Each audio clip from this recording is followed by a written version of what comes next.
lagi dengan saya, Friska Febrianti Putri.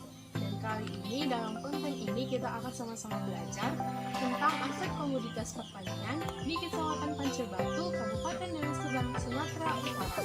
Untuk tidak berlama-lama lagi, kita mulai aja ya. Check it out. Dari data Dinas Kominfo Kabupaten Deli Serdang tahun 2019, Kecamatan Pancur Batu adalah kecamatan yang terletak di sebelah utara berbatasan dengan Kecamatan Medan Tuntungan dan Medan Sunggal.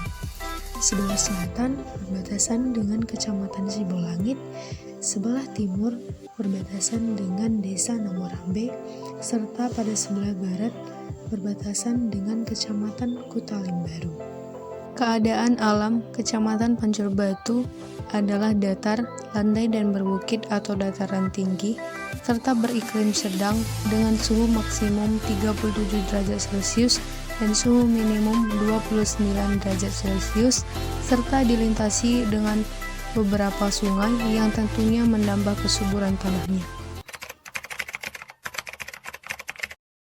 Aset komoditas merupakan aset yang ada dan dimiliki oleh masyarakat di setiap desa.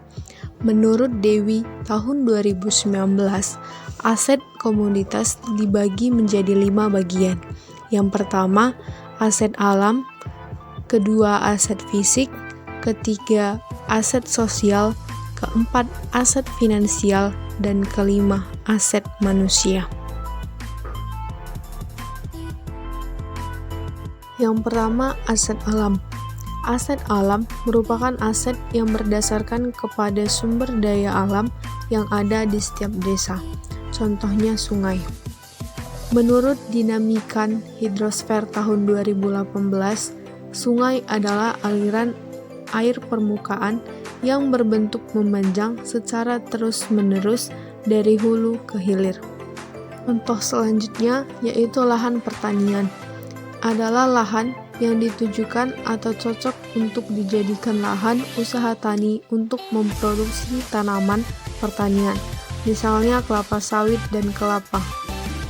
Yang kedua, aset fisik. Aset fisik merupakan aset dasar meliputi infrastruktur yang ada di setiap desa untuk digunakan dalam membantu masyarakat mencapai kehidupan yang baik. Contohnya seperti rumah sakit,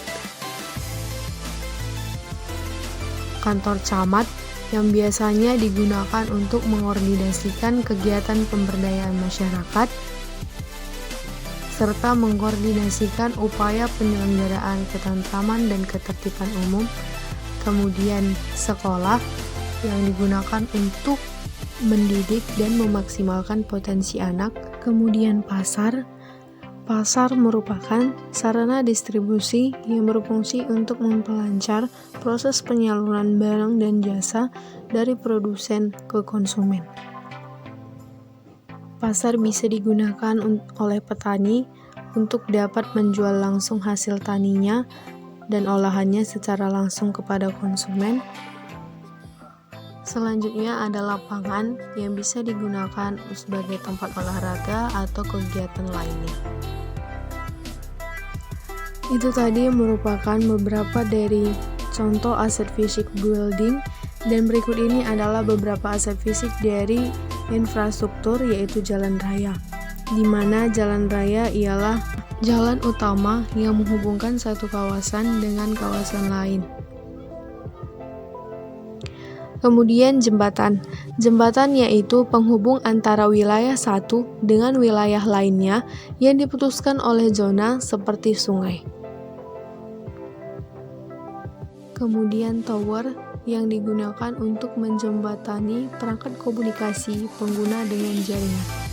Yang ketiga yaitu aset sosial, dapat berupa norma sosial yang berlaku di masyarakat seperti di pasar, di mana adanya hubungan interaksi sosial baik dengan cara komunikasi dan kontak sosial antara pembeli dan penjual.